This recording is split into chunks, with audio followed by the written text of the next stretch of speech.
எல்லாரும் வந்து தலித் அவங்க வந்து கொடி ஏற்றுனாங்க. ஸோ இதெல்லாம் ஒன்று ஒன்று பண்ணுச்சு. இதுவும் கர்த்திரையாய் சூழ்ந்த இருளறவே பேரொழியாய் நின்ற திருவுருவே ஆசானே என்னை ஆள்பவனே குருநாதா பக்கிரிசாமி. மறுபடியும் நன்றி சொல்கிறதுக்காக வந்திருக்கேன். இந்த வாட்டி மயிலாட் படத்துக்காக. சில படங்கள் வந்து எனக்கு ஒரு பணி, ஒரு ஜாப் எடுத்துருக்கோம், இந்த ஜாபை நல்லா செய்யணும் அப்படின்னு நினைப்போம். ஒரு சில படங்கள் மட்டும்தான் நமக்கு ஓகே, இது நமக்கு ஒரு பொறுப்பு, ஒரு இசைக்கலைஞனாகவும் சரி ஒரு மனிதனாகவும் நமக்கு இது ஒரு பெரிய பொறுப்பு. இதில் வந்து ஜாபை முடித்தா பத்தாது, நம்ம இதை பதிவாகவும் வந்து ரொம்ப நேர்த்தியான வருங்காலங்களுக்கான ஒரு நல்ல பதிவாகவும் இது அமையணுங்கும்போது நமக்கு அது ரெண்டு ரெஸ்பான்சிபிலிட்டி ஆகிடும். எப்பயுமே ராஜமுருகன் சாருடைய உரையாடல்கள் நமக்கு நடக்கும்போதோ, அவர் எனக்கு பாட்டு எழுதும் போதோ, இல்லை அவரோட படத்துக்கு நான் இசையமைக்கும் போதோ எப்பயுமே அந்த பொறுப்புன்ற விஷயத்தை தான் நான் ரொம்ப உணர்ந்திருக்கேன். ஸோ ரொம்ப ஸ்பெஷலான ஒரு கிரியேட்டர். ஜோக்கர் படத்தில் ஆரம்பித்தோம், அதுக்கு முன்னாடி குக்குல பாடுற டைம்லேருந்தே அவரை வந்து ஒரு கிரியேட்டராக, ஒரு மனிதராக, அவரோட சிந்தனைகள் என்ன, அவர் என்ன மாதிரி ஒரு படைப்பாளின்றது எப்பயுமே சர்ப்ரைசிங்காக இருக்கும் எனக்கு. அதே மாதிரி மயிலாட் படத்தில் இன்னொரு புது விதத்தில் ஒரு சர்ப்ரைஸ் கொடுத்தாரு. அதாவது அவருக்கே உரித்தான அந்த பொலிட்டிக்கல் சட்டையரை வந்து ரொம்ப ஒரு ஜனரஞ்சகமாக எல்லாரும் ரசிக்கும்படியாக அவர் கொடுத்தது வந்து எனக்கு ரொம்ப சர்ப்ரைசிங்காக இருந்தது. அவர் இத்தனை வருஷமாக பார்க்குற ஒரு ஃப்ரெண்டாக, ஒரு பிரதராக எனக்கு ரொம்ப பெருமையாக இருந்துச்சு. ஸோ மயிலாட் படத்தை எனக்கு கொடுக்கறது ரொம்ப தேங்க்ஸ் சார். அவரும் அதில் 2 பாடல்கள் எழுதியிருந்தார். ரொம்ப சிறப்பாக அந்த பாடல்களும் எனக்கு அமைஞ்சது. அதே மாதிரி சசி சாருக்கும் இது ரொம்ப தொடர்ச்சியாக, அதாவது டூரிஸ்ட் ஃபேமிலிக்கு அப்புறம் இந்த படம் திரும்ப அவரோட சேர்ந்து ஒரு வெற்றியில் பங்கேற்கிறதுன்றது ரொம்ப ஸ்பெஷலான ஒரு தருணமாக உணர்றேன். அப்புறம் அம்பேத் சார், நிறைய நாங்கள் நேரில் மீட் பண்ணி பேசினதை விட ஃபோனில் பேசினது தான் அதிகம். ஸோ இந்த படம் பண்ணுறதுக்கு முன்னாடி அவர்கிட்ட நடந்த அந்த உரையாடலை தான் நான் இப்போ எனக்கு நினைவுக்கு வருது. ஏன்னா இந்த படம் வந்து ஒரு சமூகத்துக்கு நல்ல ஒரு விஷயத்த செய்யக்கூடிய படம். இதை வந்து நான் நின்று பண்ணுறேன் அப்படின்னு சொல்லி அவர் எடுத்த இந்த முயற்சி இன்னைக்கு வெற்றி அப்படின்ற ஒரு புள்ளியில் வந்து நின்னதுக்கு ரொம்ப ரொம்ப அவருக்கு நன்றி சொல்லிக்கிறேன். போன ஃபங்க்ஷன்லேயே விட்டுட்டேன் சத்யராஜ் அவர்களை பற்றி பேசுறதுக்கு. அவர் வந்து ரொம்ப ஒரு சென்சிபிளான எடிட்டர். முதல்ல படத்தை அவர் கட் பண்ணி பார்த்தபோது அவரோட ஸ்டுடியோவில் தான் பார்த்தோம், அவரோட எடிட் ஸ்வீட்டில் தான். அண்ட் அவ்வளோ நிறைய நல்ல படங்களும் பண்ணியிருக்காரு. தொடர்ச்சியாக இன்னும் வந்து ஒரு கல்ட் ஃபிலிம்ஸ் நிறையா பண்ணிட்டு இருக்காரு. ஸோ அதில் மயிலாடும் கண்டிப்பாக ஒரு மைல்கல்லாக இருக்கும் அப்படின்னு நினைக்கிறேன் அவரை பொறுத்த வரைக்கும். அண்ட் ரொம்ப ரொம்ப had fun working with Sathyaraj. In fact எனக்கு மியூசிக்கெல்லாம் சில இன்புட்லாம் கொடுத்தாரு. இந்த மாதிரி படத்தில் நாங்கள் மியூசிக் முடிச்சுட்டு பார்க்கும்போது இந்த இடத்துல இப்படி இருந்தால் நல்லாயிருக்கும் அப்படின்ற மாதிரி. எடிட்டர்ஸ் பொதுவாகவே அவங்களுக்கு அந்த ஒரு பாயிண்ட் ஆஃப் வியூ சூப்பராக இருக்கும். அண்ட் எடிட் டேபிளில் சம்டைம்ஸ் வென் ஸ்டோரிஸ் ஹேப்பன் அவங்களால அந்த ஒரு விஷயத்த வந்து பல்ஸ் பிடிச்சி பார்த்துட முடியும். ஸோ மயிலாடில் வந்து டைட்டில் மியூசிக் வந்து நான் வேறு மாதிரி பண்ணியிருந்தேன் முதல்ல. அது வந்து அவர் தான் வந்து அதுக்கு ஒரு இன்ட்ரெஸ்டிங்கான ஒரு ஐடியா கொடுத்து அதுக்கப்புறம் எனக்கு அந்த ஐடியா மாறி இந்த மாதிரி பண்ணோம். ஒன்ஸ் அகெயின் இந்த மாதிரி படங்கள் ஜெயிக்கிறதுக்கு எல்லாரும் நாங்கள் எவ்வளோ உழைச்சாலும் எவ்வளோ வேலை பண்ணாலும் எல்லாத்துக்கும் மேலே நீங்கள் கொடுக்கறது தான் பாஸ் எங்களுக்கு. ஸோ ப்ரெஸ் அண்ட் மீடியா எல்லாரும் பார்த்துட்டு இந்த படம் வந்து ரொம்ப சிறந்த படம். We can keep comparing collections, இது எவ்வளோ பண்ணிச்சு இது எவ்வளோ பண்ணிச்சுன்னு சொல்லலாம். ஆனால் நிறைய படங்கள் வந்து காலத்தை தாண்டி ஒரு சில படங்கள் வந்து என்ன சொல்கிறது, ஒரு எப்பயுமே நிழல் யாருக்கு வேணுமோ, யாருக்கு அந்த கம்ஃபர்ட் வேணுமோ, யாருக்கு அந்த இடம் வேணுமோ, யாருக்கு மனிதத்தை பற்றின சிந்தனையை ஒரு டைம் திரும்ப ரீதிங்க் பண்ணி பார்க்கணுமோ, ஒரு ஆலமரம் மாதிரி சில படங்கள் எப்பயுமே இருக்கும்.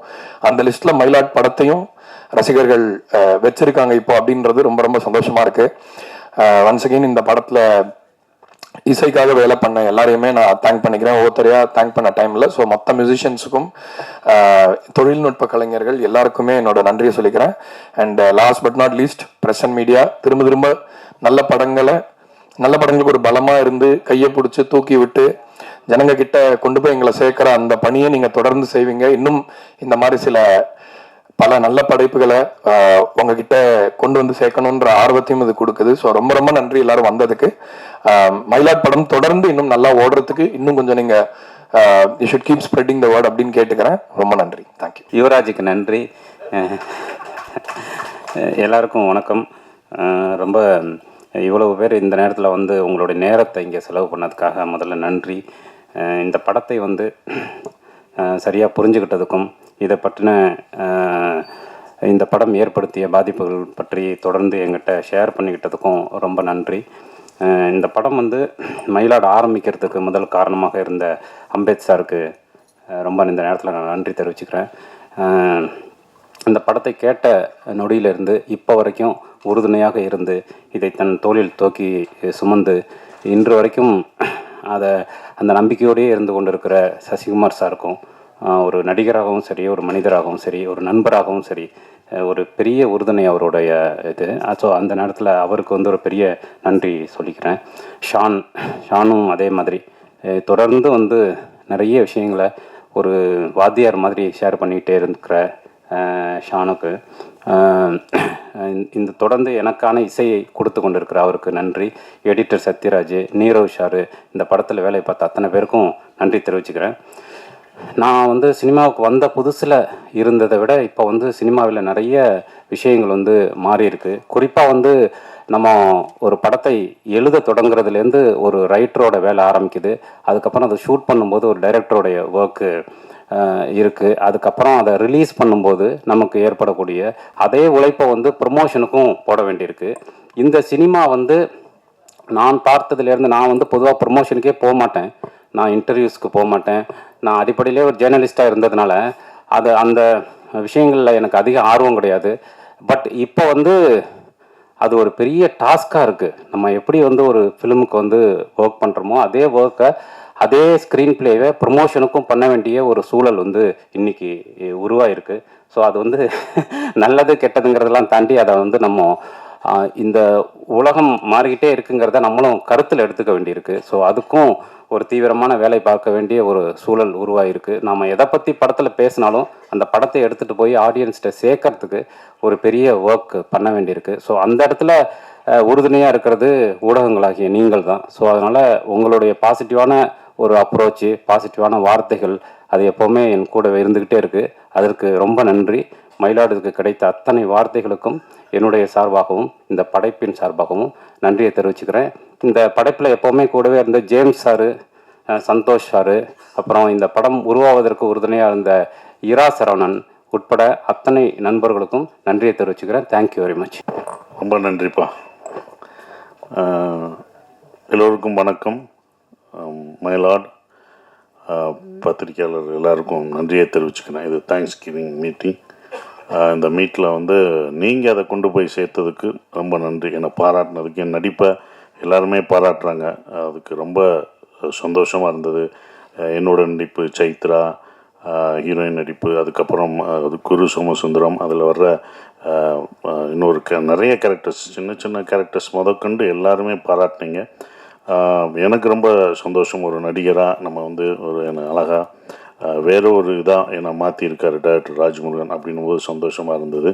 அப்புறம் இந்த படம் எப்படி போகிறது அப்படின்றது இப்போ எனக்கு ரொம்ப சந்தோஷமாக இருந்தது. ப்ரொடியூசர் வந்து இவ்வளோ ஒரு வார்த்தைகள் சொல்கிறது வந்து ராஜ்முருகன் வந்து கொடுத்து வச்சுருக்கணும், இப்படி ஒரு ப்ரொடியூசர் நீங்கள் கிடைக்கிறதுக்கு. ஏன்னா ஒரு ப்ரொடியூசர் வந்து இது வெற்றி சார், நீங்கள் ஒன்றும் இது பண்ணாதீங்கன்னு சொல்கிற அந்த தைரியம் இருக்குது பார்த்தீங்களா, அதை தான் அவர்கிட்ட பாராட்டணும். என்றைக்கும் வந்து நான் ஏன் இறங்கி இந்த படத்துக்கு ப்ரொமோஷன் எல்லா ஊருக்கும் போனேன்னா, ஒரு நல்ல இயக்குனரும் ஒரு நல்ல ப்ரொடியூசரும் தோற்றுடக்கூடாது என்றைக்கும்.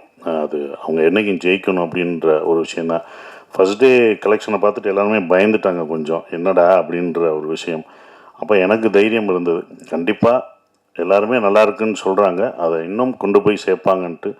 அது சனிக்கிழமையும், ஏன்னா ஒரு நல்ல படங்கள் ஸ்லோவாக அதுக்கான நேரத்தை எடுத்துக்கிறோம். ஒரு நல்ல படங்கள், ஒரு நல்ல சினிமா வந்து எப்போதும் ஒரு நேரம், அதுக்கான கொஞ்சம் டைம் எடுத்துக்கும். அப்போ எடுத்தோடனே உங்களுக்கு அப்படின்ற ஆயிடாது, அது கொஞ்சமாக தான் போகும். அது மவுத் பப்ளிசிட்டி எல்லாம் நீங்கள் கொடுத்த இதுவும் சரி, பார்த்தவங்க போய் சொல்கிற ஒரு விஷயம் இருக்குது. அது வந்து இந்த படத்தில் நடந்தது. நான் வெள்ளிக்கிழமை சொன்னேன் கரெக்டாக ஃபுல்லாகும் அப்படின்னு. அவங்ககிட்ட நம்பிக்கை, வெள்ளிக்கிழமை ஸ்லோவாக இருந்தது, சனிக்கிழமை உங்களுக்கு கரெக்டாக இருக்கும்னு. சனி ஞாயிறு போயிடுச்சு. இப்போ அடுத்த வாரமும் இந்த படம் மயிலாடு வந்து எல்லா தேட்டர்களையும் தொடருது. ஒரு 250 தேட்டரு அப்படியே இருக்குது. ஸோ அடுத்த வாரமும் போகும். ஏன்னா இதை நான் அயோத்தியிலே பார்த்துட்டேன். எனக்கு எங்கேருந்து வந்துச்சுன்னா தைரியம், அயோத்தியில் ஃபஸ்ட் வீக்லாம் அவ்வளோ இது போல் கொஞ்சம் ஸ்லோவாக தான் இருந்தது. அது 2வது வாரம் 3வது வாரம் தான் அதோட கலெக்ஷனை எடுத்தது. ஸோ அந்த மாதிரி இந்த படம் கண்டிப்பாக எடுக்கும்ன்ற நம்பிக்கை மக்கள் மேலே வச்சுருக்கோம், எடுக்கும். அது இன்னும் நல்லா போயிட்டுருக்கு. இப்போ வந்து அடுத்து அது போய் சேர்கிற இடத்துல போய் சேர்ந்துடும். ப்ரொடியூசர் ரொம்ப சந்தோஷம். அதுவும் படம் பார்த்துட்டு விஜய் டிவி வந்து இதை படம் ரிலீஸுக்கு அப்புறம் வாங்கினதும், ஓடிடிலையும் வாங்கினதும், அது ஒரு வெற்றியாக ஒரு வெற்றியாக தான் இருக்குது. ஏன்னா படம் ரிலீஸ்க்கு முன்னாடியெல்லாம் விற்கல, அதுக்கப்புறம் அவங்க பார்த்துட்டு வந்ததும், அப்புறம் சூர்யா சார் வந்து படம் பார்த்துட்டு 2Dயில் இந்த படத்தை வந்து அவங்க அதை வந்து ப்ரெசென்ட் பண்ணுறோன்னு வந்த சூர்யா சாருக்கும் அந்த டீமுக்கும் நன்றியை தெரிவிச்சுக்கிறேன். அப்புறம் நன்றியில் யுவராஜ் ரொம்ப நன்றி. அவங்க டீமு ப்ரொமோஷன் ஒன்று இருக்கல, கூடயே அந்த டீம் ஃபுல்லாக எங்க கூடயே வந்து எல்லாம் இது பண்ணாங்க. ஸோ அவங்களுக்கு பிஆர்ஓ யுவராஜுக்கு நன்றியை தெரிவிச்சுக்கிறேன். சந்தோஷ் ஆரம்பத்துலேருந்து உறுதுணையாக இருந்த சந்தோஷ், ஜேம்ஸ் சார் எல்லாருக்கும் நான் நன்றியை தெரிவிச்சுக்கிறேன். ஷான் ரோலன் மியூசிக், ஏன்னா படம் முடிஞ்சு வந்தோடனே எல்லாம் அந்த படம் முடியும் போது அந்த சாங் ஆறுயிருக்கு அன்பு செய் அப்படின்ற அந்த பாடல் வந்து இவங்களோட இதில் ரொம்ப ரொம்ப மனசை உருக்குன பாடலாக இருந்தது. ஆடியன்ஸும் எல்லாமே நாங்கள் தேட்டர் போகும்போது அந்த பாடல் தான் சொன்னாங்க. மீனாட்சி இளையராஜா பாடின அந்த பாட்டு நான் அவங்ககிட்டே பாராட்டியிருந்தேன். ஸோ அது ஆடியன்ஸ் தேட்டரில் போகும்போது அந்த இதை அவ்வளோ இதாக ரசித்து அப்படி சொன்னாங்க. ஸோ அது வந்து எனக்கு ரொம்ப சந்தோஷமாக இருந்தது. ஏன்னா டைரக்டரை கூட்டிகிட்டு போகிறது தான் கொஞ்சம் சிரமமாக இருந்தது. என்ன புதுசாக சொல்லிங்க, வாங்க ஒவ்வொரு படம் போவோம், இதுதான் ப்ரொமோஷனு, நம்ம ப்ராடக்டை நம்ம தான் கொண்டு போய் சேர்க்கணும் அப்படின்னு சொல்லி இதில் கொண்டு போய் சேர்த்த ஒரு விதம் அது போய் ரீச் ஆகிருக்கு. அடுத்த வாரங்கள் இன்னமும் நல்லா சிறப்பாக வரும். ஏன்னா அவர் பத்திரிக்கை ஆகிட்டார், கேள்வி கேட்டால் அப்படி நிற்கிறார், யாருக்கும் பதில் சொல்லாமல். ஏட்டா அவர் சொல்ல மாட்டேங்கிறாரு, என்னடா அன்னைக்கு அப்படி தான் கேள்வி கேட்குறாங்க, இவர் சொல்ல மாட்டேன், நான் பதில் சொல்கிறேன். ஏங்க நீங்கள் தாங்க சொல்லணும், நீங்கள் டைரக்டருங்க இப்போ இந்த படத்தில் பத்திரிக்கையாளர்ல. அவர் என்னன்னா நான் பத்திரிக்கையாளர் என்ன கேள்வி கேட்குறீங்க அப்படின்ற மனநிலையே இருக்காரு. இப்போ தான் கொஞ்சம் விதமாக மாறி இருக்காரு. அவங்க கேட்பாங்க, நீங்கள் சொல்லணும் எதாக இருந்தாலும் அப்படின்னு சொல்லி மாற்றிட்டு இருக்கு. ஸோ எடிட்டருக்கும் ரொம்ப நன்றியை தெரிவிச்சுக்கிறேன். Thank you sir. Producer sir super sir. உங்களுடைய படங்கள் எல்லா படங்களும் ஒவ்வொரு வித்தியாசமாக இருக்கும். அப்படி இந்த ஒரு படமும் வித்தியாசமான ஒரு படத்தை, ஒரு நல்ல படத்தை நீங்கள் சொல்லியிருக்கீங்க. என்ன அயோத்தி எப்படி ஒவ்வொரு படமும் ஏதாவது ஒன்று செய்யணும், அது வந்து ரிலீஸ் ஆகிட்டு மட்டும் வரக்கூடாது. அயோத்தி எப்படி ஒரு மாற்றத்தை குறித்தோம். ஏன்னா இது போட்டாங்க, மானியமே கொடுத்தாங்க, கவர்மெண்ட்டில் இருந்து ஜியோ பாஸ் பண்ணாங்க. இந்த மாதிரி அனுப்புகிறவங்களுக்கு 2 லட்சம் கொடுக்கலாம். இந்த மாதிரி இறந்தவங்களை அவங்க ஊருக்கு அனுப்புறதுக்கான அந்த இது பண்ணாங்க. நந்தன் ஒரு விஷயம் பண்ணுச்சு, கொடியேற்ற இந்த வருஷம் எல்லாரும் வந்து தலித் அவங்க வந்து கொடியேற்றினாங்க. ஸோ இதெல்லாம் ஒன்று பண்ணுச்சு. இதுவும் கிட்னி திருட்டை கண்டிப்பாக இந்த படம் தடுக்கும்ன்ற நம்பிக்கையில் தான் இந்த படம் வந்திருக்கு. அதை வந்து உங்களுக்கு நிச்சயம் அது நடத்தும்ன்ற நம்பிக்கை ஒவ்வொரு படம் செய்யும், அது செய்யும். எங்களை வாழ்த்தின, எங்களை பாராட்டின அனைத்து பத்திரிகை மீடியாவுக்கு என்னுடைய நன்றியை தெரிவிச்சுக்கிறேன். எல்லாருக்கும் நன்றி. தேங்க்யூ.